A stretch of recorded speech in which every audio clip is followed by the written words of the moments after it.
Now, for my next number, I'd like to return to the classics. Sonya Morton Firth, give her a big hand.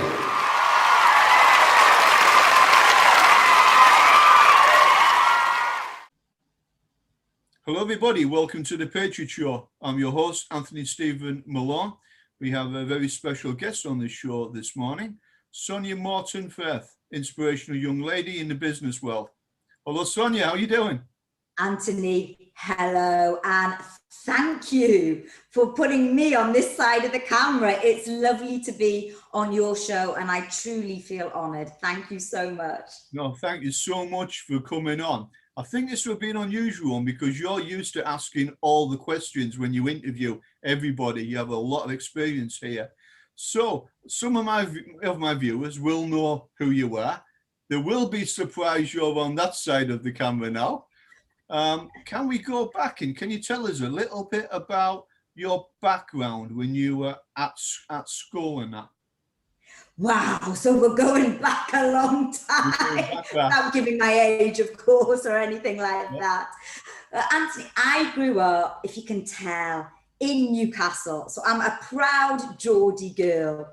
Oh my God, I absolutely love being a Geordie, although I've been down south for far too long and I get called posh when I go up north. Everyone's like, you've lost your Geordie accent, where's it gone? I'm like, oh no. And I was brought up in Newcastle in the 70s, a very different world to the world we know it today. I was brought up in a single parent household. My mum and dad got divorced when I was 3. And that might not sound like a big deal now, but back in the day, I mean, I remember sitting in this classroom and the teacher saying, put your hand up if you're from divorced parents. I mean, what a question, right? To ask little kids. And I put my hand up and I looked round and there was only 3 people in a class of 33 with their hands up. Now, today, that would obviously be probably the other way around. And I just felt really like a lot of shame, a lot of like, wow, I'm different.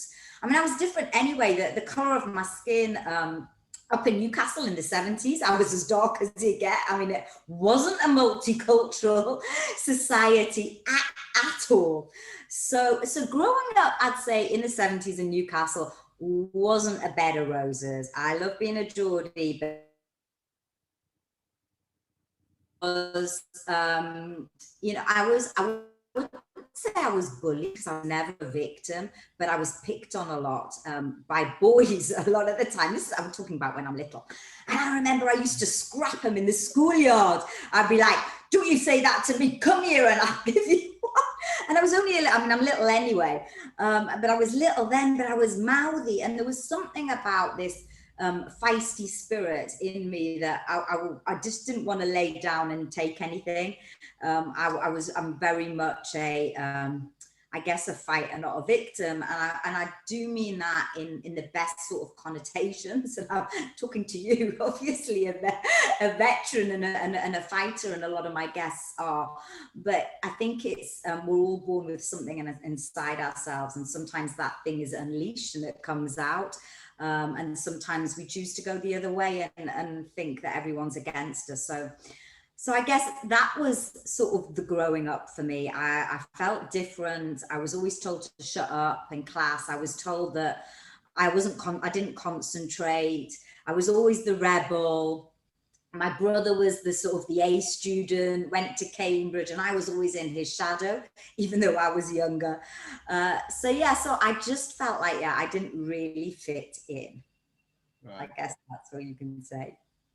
Yeah, this one, I wanted people to get a little bit of your character there, because you'll never lay down. You always strive to be the best you can be, and you help people around you a lot as well, which will come on to that further in the interview.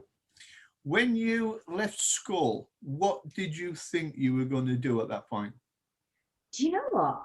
I wasn't sure. And I was told at that age where you're sort of deciding what to do next, whether you go on to higher education or you don't. And my parents were always pushing me to, go to university, do this, go and get a nice corporate job.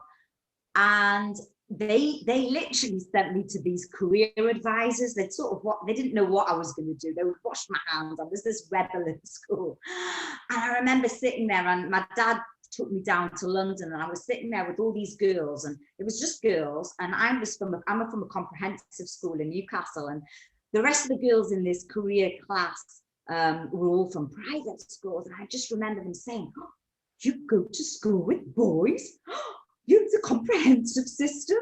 Anyway, at the end of this day, I'd basically been told by the career advice person, after doing these aptitude tests and all this, that I was never going to amount to anything, and I shouldn't bother trying, and, you know, I'd be lucky to get any further in life, sort of thing. And I just thought, excuse me, can I swear? I said, yep. Fuck you. And that's what I thought. I thought, fuck you, I'm going to do something about this. Sorry, I just did swear. And I did. I went on, I got a really good degree, and I started my career in the city. At that point, though, and back to your question, what did I think I wanted to be? Yeah. At that age, I was so confused, I wasn't sure. But if I go right back to when I was a little girl, I used to love performing. I used to love dressing up. I used to love Charlie's Angels. And they do say if you go back further enough to the little boy or the little girl, that's the person that you really should do it. It should be. And society and our parents and everyone around us, they put all their values onto us, and we end up doing 9 times out of 10, not everybody, but a lot of people end up doing jobs they don't want to do just to please others. Yeah. And that's what I did. I ended up in a city job for 15 years. I was very successful, climbed to the top, an aggressive female in a man's world. You know, I was in the city, it was all men, pinstripe suits. Back in the day, it's probably changed a little bit now, but you had to be aggressive to get anywhere, especially as a woman, because you were fighting with the boys. You know, you couldn't show your emotion, you couldn't show any of that side.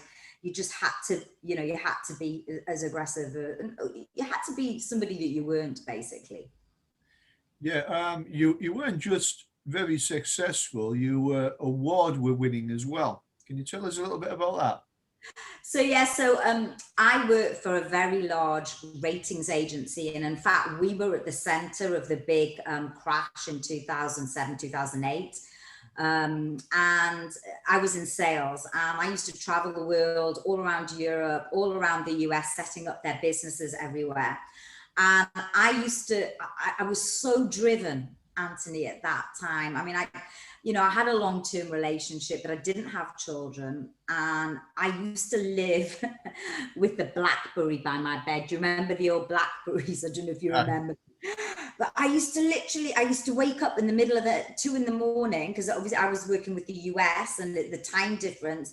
And I used to be there on my BlackBerry messaging and trying to get deals in the middle of the night. I was just so focused on the sale and getting things in, and that drove me to be the best. So I did like a hat trick. I had 4 awards in succession every year as the best global salesperson, and they used to throw these huge award ceremonies.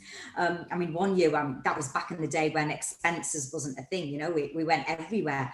They threw one in Orlando, and we had in Disneyland, basically in Florida. All their salespeople, all the best salespeople. Can you imagine this? I mean, it was carnage.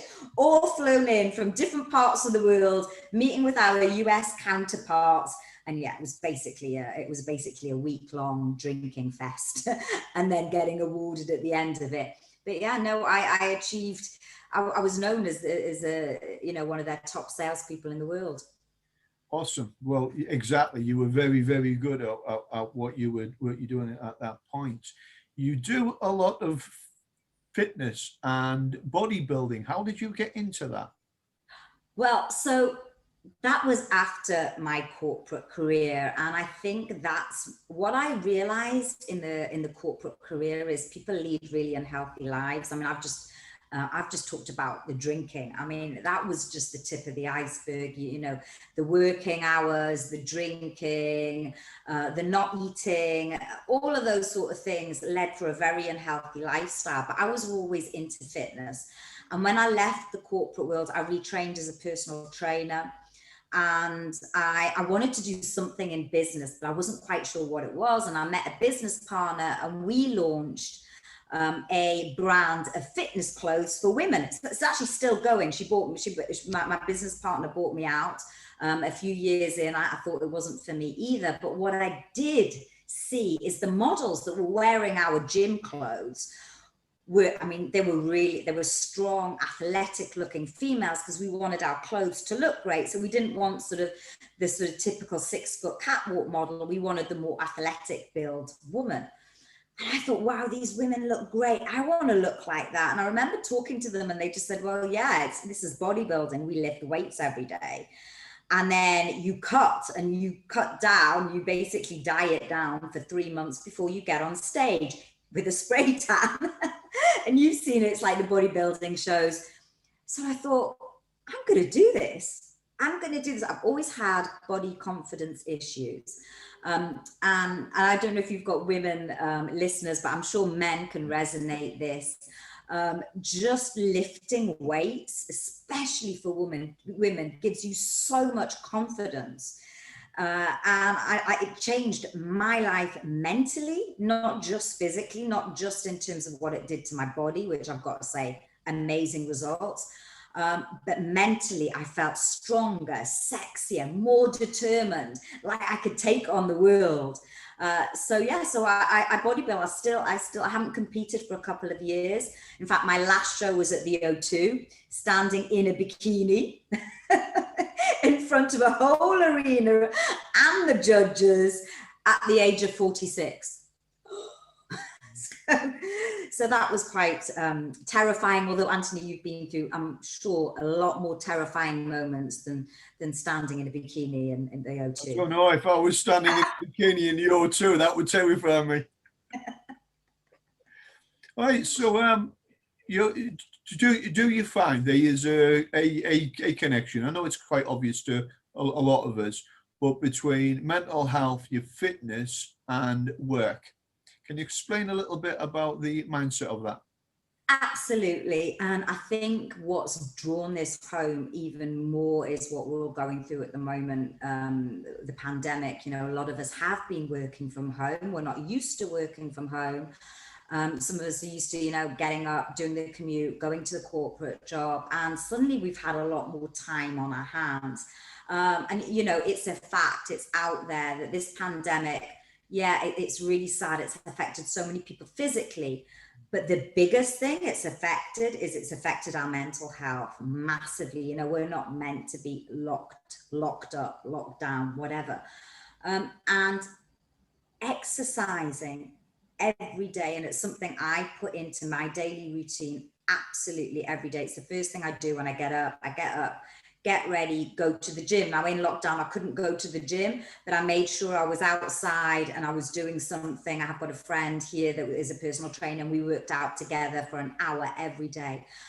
And it just shifts your mood. It completely helps you with any anxiety, any stress that you're feeling. It's proven in terms of your physiology. If you're moving every day, it helps you mentally. It's an absolute proven fact. So what I would say to anybody, the first thing I would say, if they're suffering mentally, and people go, oh, talk, but do you know what? Talking's all well and good, but sometimes there's too much talking, right?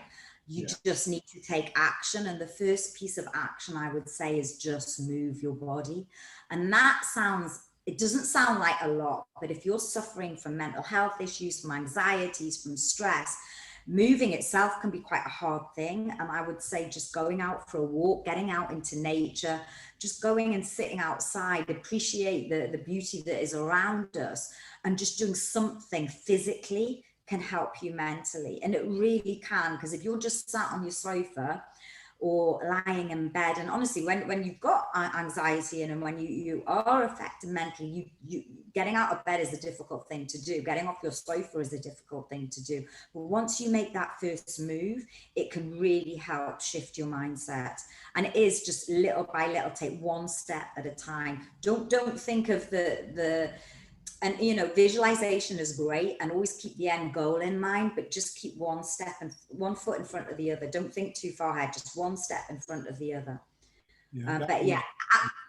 Absolutely, body is for me, it's a key thing, absolutely key thing to help the mind work.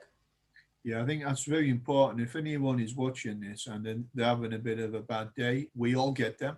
Okay, get your trainers on, go for a walk in the local park, get yourself outside.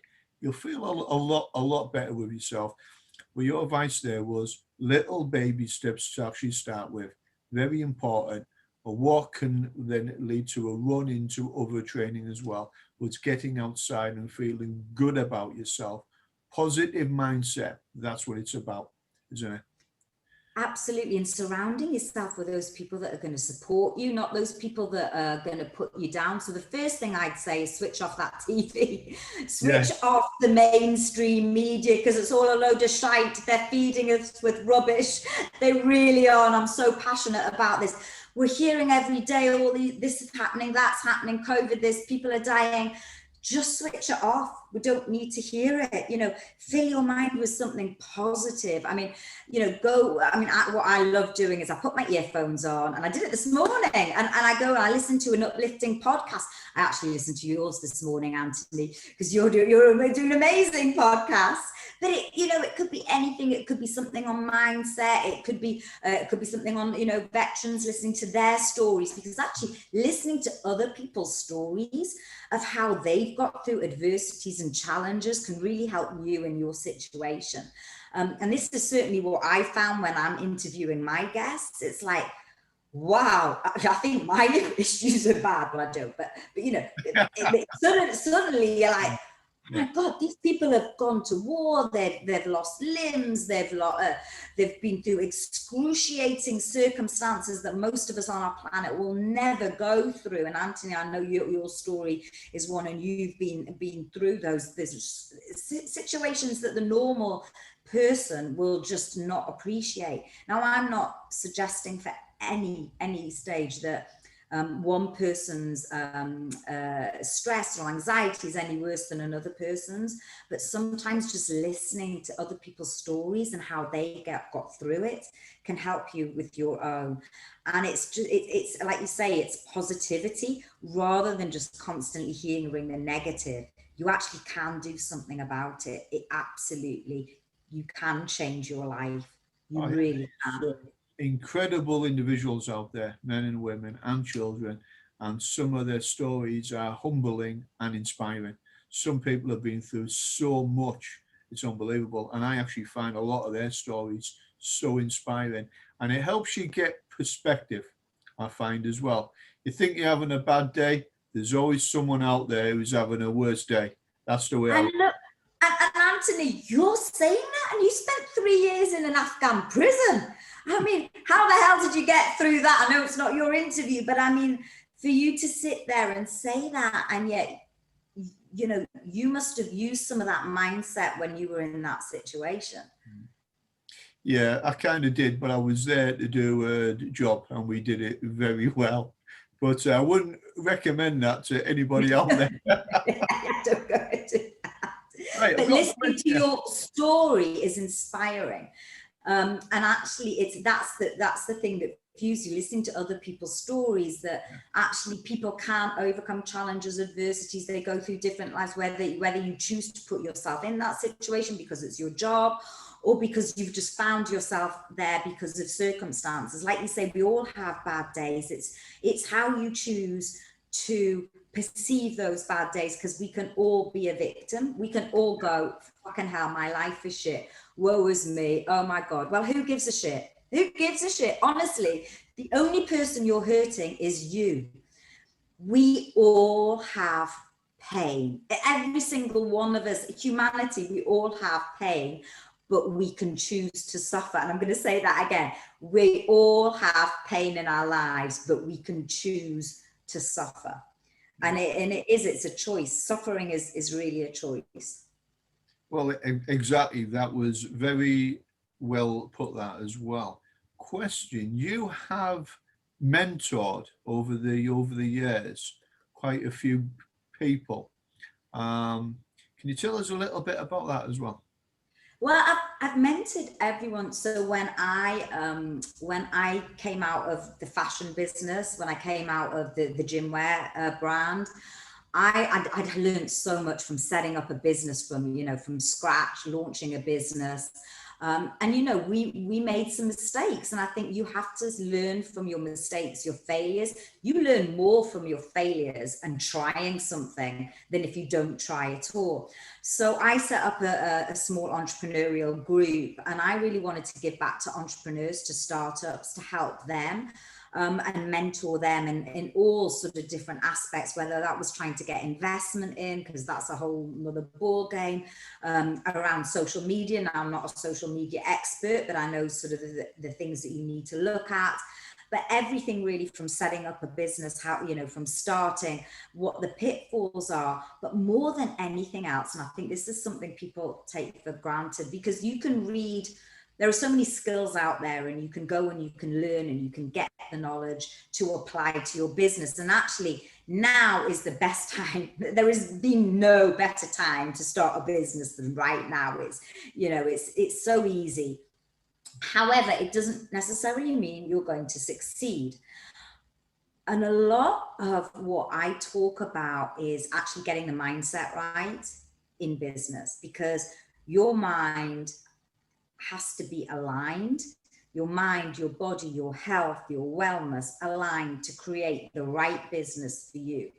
And it's really around that mindset and creating the right business. Now, everyone's got their various different ideas, but I think one of the biggest things that I say to people is why?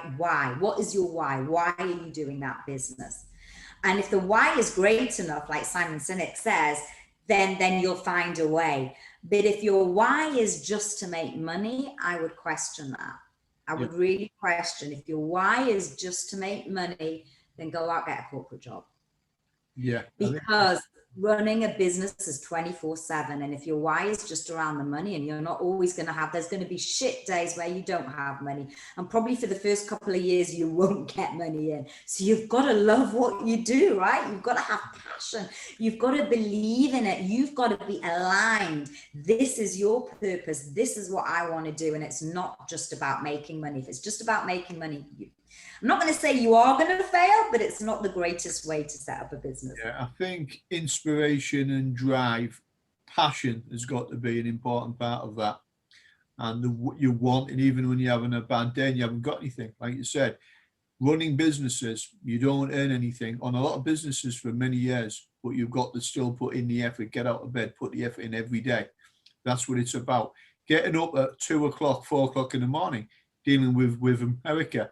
I totally understand that, because I do that nearly every day as well. But people don't understand, if you're working on different time zones, our evening, when we normally relax in England, is when America is up. Or if you're dealing with China, again, another time zone, or the Middle East. So it's challenging, but the rewards are great as well at the end of it. And that's it, Anthony. And you've mentioned something that's really key. If you love what you're doing, then yeah, it is hard work. And I'm not suggesting it's not hard work, but you get the drive from that. You know that's one of your values. Then you're going to do it. You're not going to be, if it's just something that you're not that interested, or you're not that passionate about, or you don't really feel aligned with, then you're going to start resenting your business. And that's when businesses fail. And the business can eat you up, not just mentally, but it can eat you up physically.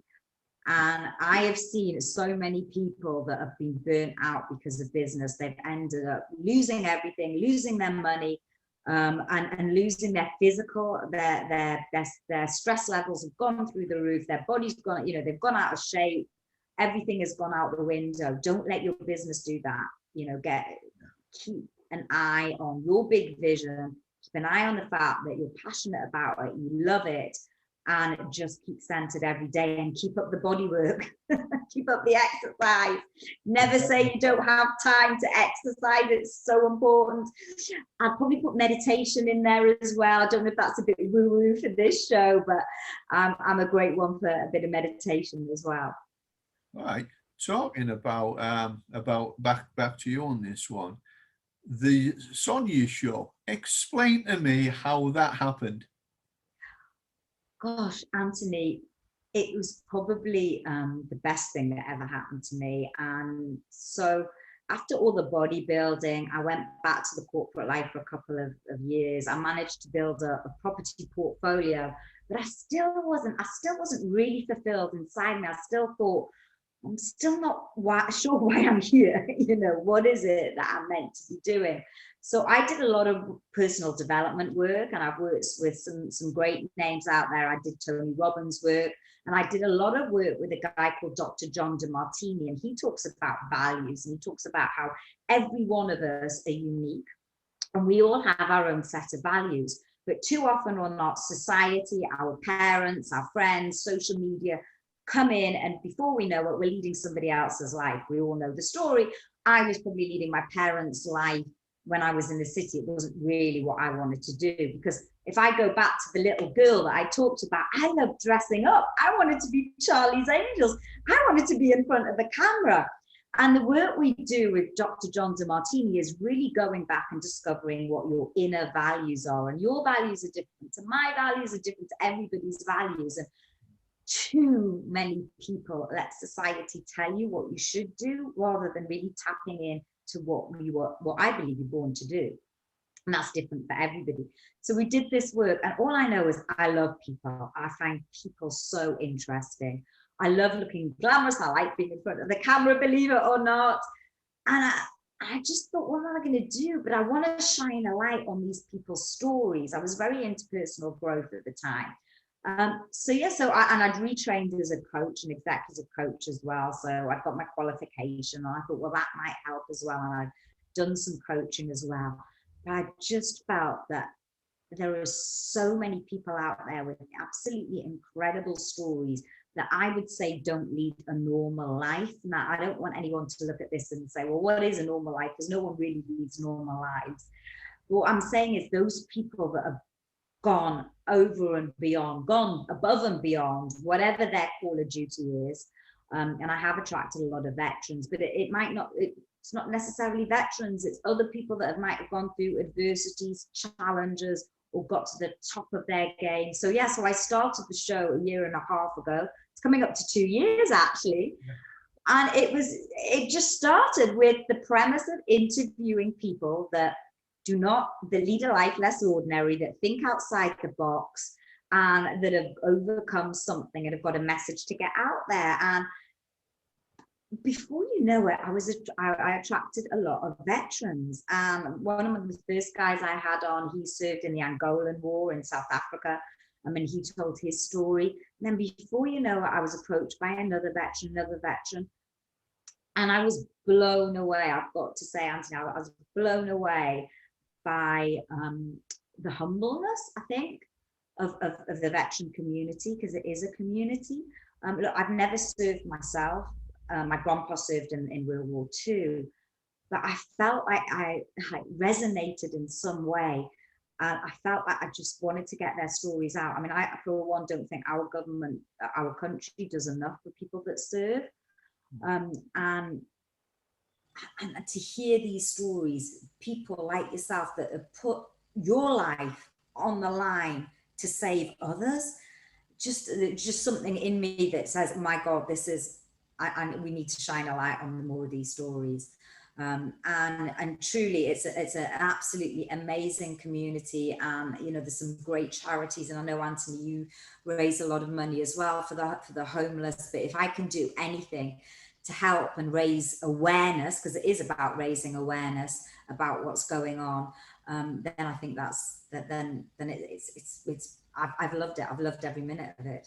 No, it's the show you've got. If someone wants to watch your show, where can they find it? So I'm on YouTube, the Sonya Morton Firth Show. My spelling of my name, it's a little bit insane. It's Sonya with a Y, Morton Firth. So the Sonya Morton Firth Show. I'm on Instagram at the Sonya Morton Firth Show. I'm on Facebook and LinkedIn, Sonya Morton Firth Show, or just Sonya Morton Firth. So yes, please come along and hit a subscribe. We all love a subscribe, because in the end of the day, we're just doing this off our own backs. And it's like, you know, the more people can listen and watch and even give feedback, you know, I'd love to hear what people think. Then it's all, you know, we know it's all been worth it in the end of the day. What I'll do is, underneath the interview, there'll be a little bio of you, and the link to your show and your social media accounts will be under that as well. So if anyone wants to find any more information on Sonya, have a look under this interview. All the information is there as well. Well worth a look at. Incredible people on there. Who, I know this is a very difficult question. Who is your favorite person that you've interviewed, male or female, and why? Because you've interviewed some incredible people. Oh my God, I've interviewed so many. Oh my gosh. Do you know what? I've had some incredible people on. I don't know if I could pick a favorite. I mean, I've certainly had some that have really stood out. I've got to say Jordan Wiley stood out. Yeah. I don't know if you know Jordan. He's done some fantastic work, and he's written a couple of books. And I interviewed him last year, maybe just before it was Christmas 2019, before the whole COVID thing set up. I mean, Andy Reid sticks out because of what he's gone through, and he was just so humble. And you know, I was blown away by his story. My gosh, I've got so many different people. Derek Mills, a very spiritual guy as well, really touched me in a different sort of way. Not a veteran, but from a very spiritual perspective. I interviewed an amazing ice hockey NHL player, Theo Fleury, and he's very big in Canada, very big in the US. And he was raped 150 times by his coach. And he today goes around helping people with their trauma, with their abuse, and just such an amazing man. So, oh my gosh, I mean, Anthony, there's been just so many. And I'm going to have you on my show soon. So yeah. You're going to dig in the diary for that one. Yeah, and look, I've got to say, there's one thing, you know, I am a female, and I haven't had enough women on my show. So that is what I'll be looking into, to getting more women on my show, because, you know, absolutely, as a woman, I've got to be supporting my own gender. Exactly. Just have you got a message for any young women out there who are starting up their own business at the moment, which can be quite a daunting time? What piece of advice would you give them? Yeah. So first of all, I would say, just go for it. Just do it. That whole Nike expression, you've got to do it. There are going to be tough times. You know what? I'm not going to sugarcoat it. There are going to be tough times. But just remember this phase, this too will pass. So when you're going through the rough times, know it's only temporary, because it will. Things change, things absolutely change. And usually when you're at a low point, it can only go up. And just keep to that vision. I would say, keep thinking about your big vision, and if you don't have a big vision, get a big vision. Don't worry about the steps to get there, because it's one step at a time, a little step at a time, but have the big vision. Have that big vision, write it down. I meditate on mine every day. I just visualize it. I sit just for 10 minutes and I just think about it, and I bed it in, and I think about it like it's happening already, and have that in my mind. Just keep thinking about that, and just be grateful for everything that you receive, because opportunities will come your way. And the more you can become grateful for things, even the smallest things, even for the sun shining, the green grass, whatever it may be, then that can turn any bad situation or any bad time that you're having into a good time, when we practice gratitude and just be thankful for everything that we've got around us. And reach out to there's lots here. Reach out to people that have done it before. You're not the only one that's been through it, and there'll be hundreds of people that have been there, done that, and got the t-shirt. Learn from those that have done it, and reach out. And so, I mean, it's never been so easy to reach out. And usually 9 times out of 10, people want to help. You know, if you reach out to somebody and say, look, I love the way you do this, I'm just looking for a bit of help around this. People usually would like to help others. We're all born with this, you know, this thing about helping others. It is natural to us. So I would just say, ask the questions, because if you don't ask the questions, you won't get the answers. That is a very, very strong piece and a good bit of advice there as well. If in doubt, ask. There's a lot of people out now on social media. Anyone and everyone can speak to everyone at this time. So if you ever got a question, just reach out to someone within the industry you want to work in and ask them. Nothing ventured, nothing gained. That is the way it is. Right. I'm going to close down the interview in a couple of minutes, Sonya. Would you like to say anything else to anyone who's out there? Firstly, I would love to thank you, Anthony, for having me as a guest on your show. It's so different to being the other side of it. No, I'd just like to say to the audience, you know, if you're interested in inspiring challenge stories, please come and give my channel a like, a subscribe.